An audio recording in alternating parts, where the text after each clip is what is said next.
반갑습니다. 북소풍 박지태 오랜만에 스튜디오에서 인사드립니다. 자, 스튜디오에서 자주 보여야 하는데 벌리난 일이 많다 보니까 이번에 한동안 우리 필드 스텝 15분이죠.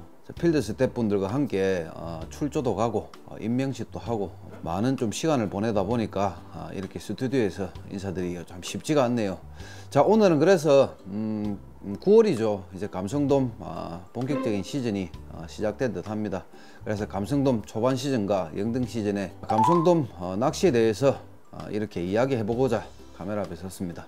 감성돔 시즌은 9월부터 해서 흔히 얘기하는 영등이라고 불리는 3월 4월까지 감성돔 낚시를 즐겨 하는데요. 여름에도 감성돔이 초 4만건에서 잘 되긴 합니다.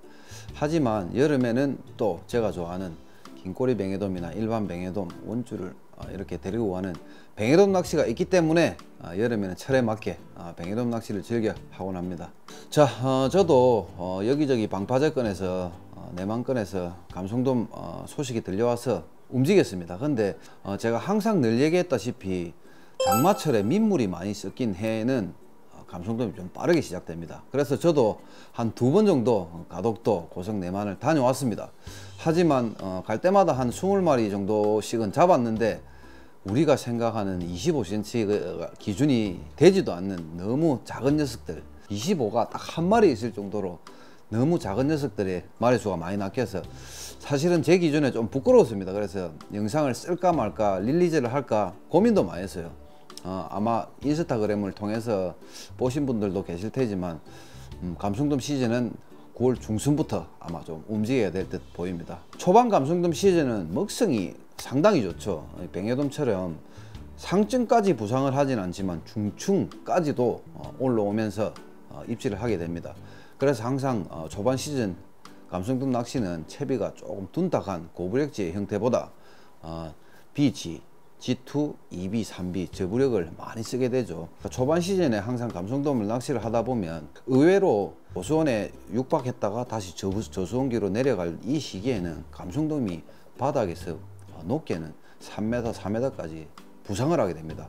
대부분 조사님들이 감성돔은 바닥고기라고 항상 생각을 하는 바람에 바닥층만 노리게 되면 때 아닌 마리수를 또 놓칠 수가 있는 경우가 발생하죠. 그래서 초반 시즌 감성돔 낚시를 할 때 저부력을 쓰면 중층부터 중하층이죠. 감성돔이 머물러 있는 바닥층까지 두루두루 탐색을 할 수 있게끔 저부력 형태의 낚시를 시작하게 됩니다. 저부력이 정답은 아닙니다. 그렇다 해서 고부력도 정답이 아닙니다. 항상 이 낚시를 하게 되면 그날 상황에 맞는 패턴이 가장 중요하게 되겠죠. 입질을 무조건 전유동 형태로 쓰면 안 돼요. 우리가 흔히 고부력 반유동 낚시 하듯이 똑같이 면사 매듭에 반달구슬을 걸어둡니다. 저부력 반유동 형태가 되는 거죠. 전층을 다 공략을 할 수 있습니다. 수심을 6m로 고정을 했지만 천천히 B질을 내가 세팅을 했다 가정을 할게요. 천천히 B봉돌 무게로 0.5 무게의 봉돌 무게로 서서히 내려가면서 전부 다 광범위하게 탐색을 할 수 있다는 그 장점이 있습니다. 중층까지 부상을 해서 입질을 할 수 있기 때문에 6m에 닿았을 때 입질이 없을 때 우리가 흔히 견제 동작이라 하죠. 원줄을 살짝 뽑아서 1, 2m 정도 살 들어서 다시 내려가는 이 반응에 호기심이 많은 감성돔은 먹이 활동을 하게 됩니다. 그러면 그 기준의 수심층을 잡으면 돼요. 천천히 내려가는 전유동 형태의 낚시를 하되 수심이 닿았을 때 또다시 입질이 없다 하면 초리대를 지그시 들어서 1m를 띄우든 1.5m를 띄우든 원줄을 견제 동작을 하면서 수심층을 찾을 수가 있단 말이죠. 전유동 형태로 낚시를 하다가 반유동 형태의 낚시가 되겠지만 전층을 다 탐색할 수 있는 광범위하게 탐색을 할 수 있는 그런 채비가 이 저부력 반유동 채비입니다. 자, 제가 이렇게 말씀을 드리면 견제 동작을 했을 때 또 궁금해 하시는 분들이 분명히 있을 거란 말이죠. 견제 동작을 하면서 앞으로 많이 당겨오게 되죠. 그것까지 계산을 하면서 조금 광범위하게 캐스팅을 원투를 좀 하셔야 됩니다. 발 앞에 담궈 놓고 견제 동작을 하면 제 발 앞에까지 금방 오겠죠. 그래서 제 같은 경우에는 견제 동작을 기본적으로 한 3-4번 정도 할 수 있게끔 좀 비거리를 조금 던져서 광범위하게 탐색을 하는 편입니다. 자, 다음으로 이제 10월 중순이 되면서 수온이 18도, 16도 이하로 떨어질 때죠. 자, 그때는 주로 이렇게 고부력 반유동 형태의 낚시가 많이 시작이 되겠죠. 반유동 낚시법에 대해서 모르시는 분들은 아마 없을 거라고 생각합니다. 기본적으로 일단은 감성돔 낚시는 반유동 낚시가 많이 특화가 되어 있기 때문에 주로 이제 11월 달이 되면 조금 수심이 깊은 쪽이나 물골이 있는 쪽으로 가야지 대물을 만날 수 있는 확률이 많이 높죠. 저도 낚시꾼이기에 대물 한 번을 보기 위해서 영등철에 추자권이나 가고도나 조금 우리가 기록을 갱신할 수 있는 이렇게 꾼들의 로망인 섬에 자주 가곤 합니다. 낚시의 꽃은 캐스팅입니다. 캐스팅이 잘 되게 하기 위해서는 가장 중요한 건 뭘까요? 자중입니다. 자중. 찌에 대한 자중. 진짜 우리가 흔히 이야기하는 저수온기 영등철 진짜 한두 마리 싸움이 되는 2월달, 2월 말, 3월이 되기 전에는 감성돔은 절대 예민한 고기가 절대 아니에요. 찌에 대한 여부력이 이비가 나오든 산비가 나오든 머리 앞에 먹이만 갖다 주면 둔탁한 찌들도 한 번에 어신이 오거나 바로 원줄채로 들고 가는 어종이 감성돔입니다. 그래서 절대 감성돔은 찌가 둔탁하다 해서 입질을 못 받는 게 절대 아닙니다. 제가 왜 찌를 원투형 찌를 만드냐면 일단은 겨울에는 제바람이 많이 불죠. 북서풍이 많이 불게 되죠. 바람을 이기기 위함입니다. 찌는 내가 원하는 위치에 넣을 수 있어야지 제대로 된 낚시를 할 수 있지, 원하는 위치까지 캐스팅을 하지 못한다면 그게 제대로 된 낚시가 되지 않습니다. 그래서 찌 크기, 찌 부력에 대해서 연연하지 마십시오. 낚시를 많이 하신 분들은 대부분 원줄로 시원하게 입질을 받아보는 경우도 분명히 있을 겁니다. 자, 이렇게 보시다시피 제 찌들이 자중이 19g에서 많게는 20g, 21g씩 나가죠. 왜 제가 이렇게 구경을 극소형 찌도 예민한 찌도 만들 수가 있겠지만 제가 생각하는 감성돔 낚시는 절대 예민한 고기가 절대 아니에요. 그래서 원하는 위치까지 던질 수 있게끔 설계가 된 찌입니다. 자, 그리고 요번에 신형찌가 나왔습니다. 치누제트.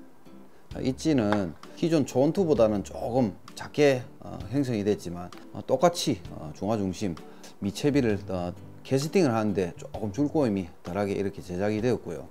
자, 우리가 바닥층 감성돔 낚시를 하게 되면 사실상 채비 손실이 엄청 크죠. 저도 낚시인입니다. 저도 낚시인이다 보니까 채비 손실하면 경제적인 부담이 크죠. 그래서 재료를 좀 제가 공수를 하면서 단가적인 면도 조금 낮추어서 이번 찌는 12,900원에 단가적인 부분을 좀 많이 낮췄습니다. 기존 찌에 비해서. 그래서 이번 치누제트는 12,900원 정도의 단가로 메리트 있게 출시를 할 예정입니다. 자, 그리고 이어서 우리가 반유동을 하게 되면 또 뭐가 필요해요? 수중찌가 필요하겠죠. 자, 그래서 이번에 제가 채비 꼬임을 완화하기 위해서 순간 수중찌를 이번에 한국에서도 제작을 하게 됐습니다. 제가 이번에 제작하는 이 수중찌의 장점으로 말씀을 드리자면 완충 고무가 이 홈에 정확하게 자리 잡을 수 있게끔 이렇게 설계가 되어 있습니다. 우리가 캐스팅을 하게 되면 일반적으로 이렇게 홈이 안 파져 있으면 채비 각이 흐트러져서 수중찌가 약간 비스듬하게 이렇게 가게 됩니다. 그러면 우리가 캐스팅을 했을 경우에 채비가 많이 꼬이게 돼 있어요. 이 찌를 봤을 때 이게 일자로 안 돼 있고 밑에 홈이 없어서 이렇게 기울어져 있어서 이 채비를 하게 되면 우리가 캐스팅을 했을 때 이 원심력에 의해서 가벼운 수중찌 밑에 있는 가벼운 바늘하고는 꼬이게 되어 있습니다. 이렇게. 그래서 이 홈을 파서 최대한 우리가 캐스팅을 했을 때 뒷줄이 안 꼬이게끔 이렇게 설계를 해 놨습니다. 낚시도 그렇지만은 채비도 이제 점점 진화가 돼야 된다고 저는 나름대로 생각을 하고 있거든요. 그래서 사소한 거지만은 일반적으로 자기가 캐스팅이 자신이 있다고 생각을 하시면 아무 수중찌나 써도 돼요. 대신에 최대한 밑채비를 꼬이지 않게끔 설계를 해서 테스트를 이제 마쳤고요. 제가 만들었지만은 웬만한 수중찌를 넣었을 때보다 뒷꼬임이 덜하게 되어 있습니다. 그래서 꼭 한번 어차피 소모품이기 때문에 수중찌는 한 번쯤 제 수중찌를 구매하셔서 한번 느껴보시길 바라겠습니다. 자, 제가 수중찌를 이렇게 만들면서 가장 고려했던 게 뭐냐면 녹입니다. 수중찌에 보면 부식이 일어나다 보니까 이 호수든 표면이 안 좋게 변하는 경우가 많죠. 녹이 피어서 원줄에 대한 손상이 있습니다. 그 부분을 고려해서 최대한 녹에 취약하지 않게 이렇게 제작이 된 북서풍 수중찌니까 꼭 한번 사용해 보시길 바라겠습니다. 낚시는 항상 그렇듯이 정답은 없습니다. 정답은 없고 확률만 만들 수가 있지, 어떤 낚시가 기준이고 어떤 낚시가 정답은 될 수가 없어요. 이 채비 저 채비 부지런하게 하셔서 꼭 좋은 대상 어종을 한번 만나보시길 바라겠습니다. 그리고 궁금하신 분 있으면 항상 제가 말씀드리다시피 댓글창 밑에 댓글을 남겨주시면 제가 늦게라도 꼭 댓글을 달아 놓겠습니다. 이상 북서붕TV의 박지대였습니다. 감사합니다.